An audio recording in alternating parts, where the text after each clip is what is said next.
Hello and welcome my channel. आप सभी कैसे हैं? आप सभी का मेरे चैनल पर स्वागत है। अगर आपकी कोई भी क्वेरी है तो आप मेरे से कमेंट करके पूछ सकते हैं और मेरे चैनल को लाइक शेयर सब्सक्राइब करें अगर आपको मेरी वीडियो अच्छी लगे तो। आज आपके लिए जो टॉपिक है वो है पर्यावरण लागत हित लाभ विश्लेषण ECBA। ये रिपीटेड क्वेश्चन है और बार बार एग्जाम में रिपीट होता है, कभी 12 मार्क्स में और कभी 20 मार्क्स में। इसकी एक्सप्लेनेशन को अब देखते हैं। एनवायरनमेंट कॉस्ट बेनिफिट एनालिसिस महत्वपूर्ण पर्यावरण प्रभाव वाले निवेश विकल्प और नीतियों के सामाजिक मूल्यांकन और समीक्षा से संबंधित है।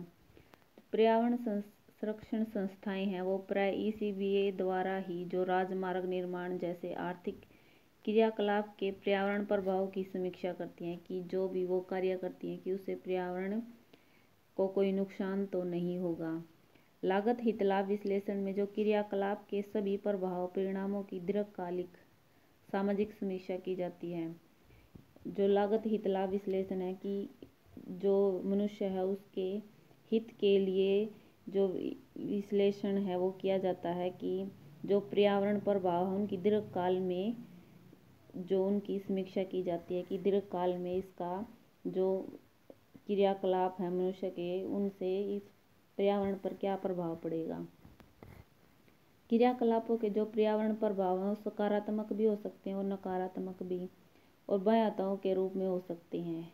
ECBA वो इन पर्यावरण प्रभावों को मौद्रिक मान प्रदान करता है, यानी ये उसकी मुद्रा के रूप में जो लागत है पर्यावरण प्रदूषण की उसको ये मापता है। जैसे स्वच्छ वायु की बाजार में कीमतें स्थिर नहीं है, कोई कीमतें निर्धारित नहीं होती, इसलिए ECBA द्वारा पर्यावरण के लिए स्वच्छ वायु का प्रबंध मूल्यमान में निर्णायक सिद्ध होता है। एक जो सामान्य हित लाभ विश्लेषण में जो व्यक्तियों के कल्याण या उपयोगिता की वृद्धि को हित लाभ में आई गिरावट को लागत माना जाता है।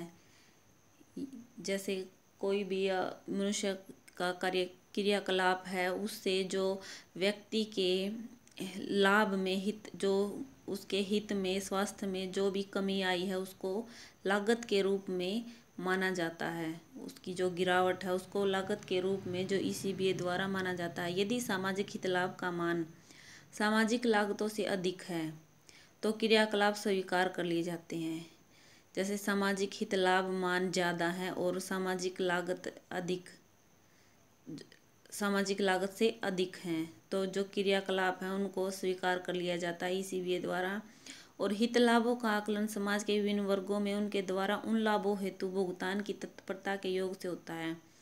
अतः जो ECBA में एक अवधि के पूरे जीवन काल में हित लाभों और लागतों का योग करना होता है।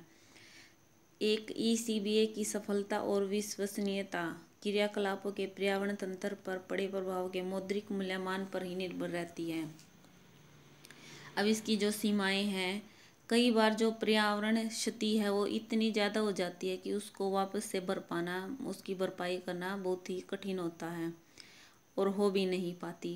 भौतिक पूंजी किसी भी प्रकार से ओजोन परत जैसे भौतिक पूंजी है वो किसी भी प्रकार से ओजोन परत में जो पर्यावरण के कारण जो उसका ह्रास हुआ है उसकी जो पर्यावरण तंत्रीय सेवा का स्थान नहीं ले सकती। पर्यावरणीय पूंजी की क्षति से मानव जीवन संकट में पड़ सकता है। जो ECBA द्वारा बनाए गए नियम पर्यावरणीय हानि को रोकने में असमर्थ नहीं है, चाहे इन क्रियाकलापों से मानव को हानि ही क्यों न पहुंचे। अब इसका जो मूल्यांकन है वो कुछ अर्थशास्त्रियों का जो मानना है या तर्क है कि पर्यावरण के मूल्यांकन में बहुत भ्रम और अनिश्चितता बनी रहती है, क्योंकि मुद्रा के मापदंड द्वारा पर्यावरण सेवाओं को न तो सटीक मापा जा सकता है और न ही उसका परिणाम निर्धारण किया जा सकता है। इससे पर्यावरण की अनदेखी की संभावना बनी रहती है।